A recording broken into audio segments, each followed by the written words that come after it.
ഇറാനുമായുള്ള ആണവ ചർച്ചകൾ പരാജയപ്പെട്ടതിനെ തുടർന്ന് ഇറാനിലെ പ്രധാന കേന്ദ്രങ്ങളിൽ സൈനിക ആക്രമണം നടത്താൻ അമേരിക്കൻ സൈന്യം തയ്യാറെടുക്കുന്നതായി റിപ്പോർട്ട്.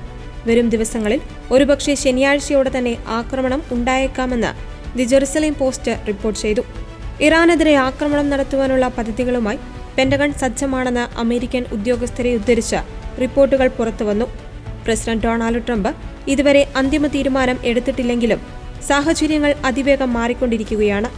ഇറാനിൽ നിന്നുള്ള പ്രത്യാക്രമണം ഭയന്ന് മിഡിൽ ഈസ്റ്റിലുള്ള തങ്ങളുടെ ചില സൈനികരെയും ഉദ്യോഗസ്ഥരെയും അമേരിക്ക താൽക്കാലികമായി യൂറോപ്പിലേക്കോ അമേരിക്കയിലേക്കോ മാറ്റാൻ തുടങ്ങിയിട്ടുണ്ട്.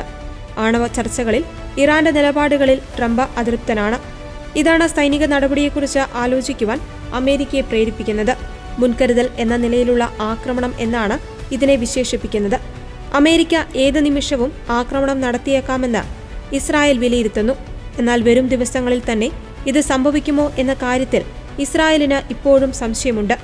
അമേരിക്കയും ഇറാനും തമ്മിൽ ഒരു യുദ്ധമുണ്ടായാൽ അത് മിഡിൽ ഈസ്റ്റിൽ വലിയ തകർച്ചയ്ക്ക് കാരണമാകുമെന്ന് ലോകരാഷ്ട്രങ്ങൾ ഭയപ്പെടുന്നു.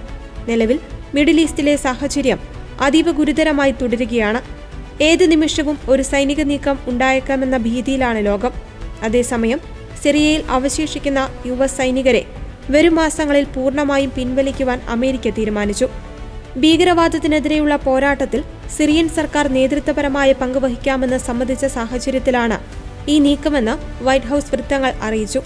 ഏകദേശം 1000 സൈനികരെയാണ് സിറിയയിൽ നിന്ന് പിൻവലിക്കുന്നത്. 2015 മുതൽ ഇസ്ലാമിക് സ്റ്റേറ്റിനെതിരെയുള്ള പോരാട്ടത്തിന്റെ ഭാഗമായി അമേരിക്കൻ സൈന്യം സിറിയയിൽ നിലയുറപ്പിച്ചിരുന്നു. അൽ തൻഫ് ഗാരിസൺ, അൽ ഷദാദി എന്നീ ബേസുകളിൽ നിന്ന് സൈന്യം ഇതിനോടകം തന്നെ ഒഴിഞ്ഞുപോയിട്ടുണ്ട്.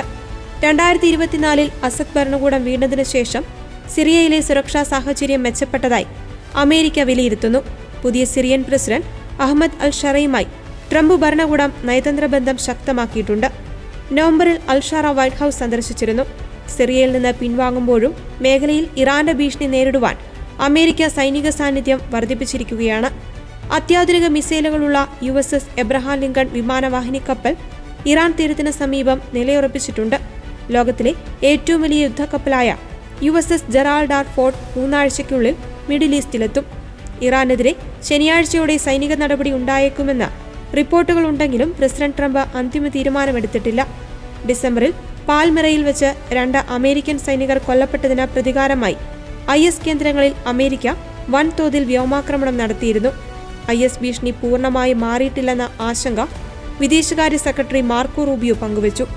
സിറിയയിലെ ആഭ്യന്തര മാറ്റങ്ങളും ഇറാനുമായുള്ള യുദ്ധസാധ്യതകളും കണക്കിലെടുക്കുമ്പോൾ അമേരിക്കയുടെ ഈ പിന്മാറ്റം മിഡിൽ ഈസ്റ്റിൽ വലിയ രാഷ്ട്രീയ മാറ്റങ്ങൾക്ക് വഴി തുറക്കും.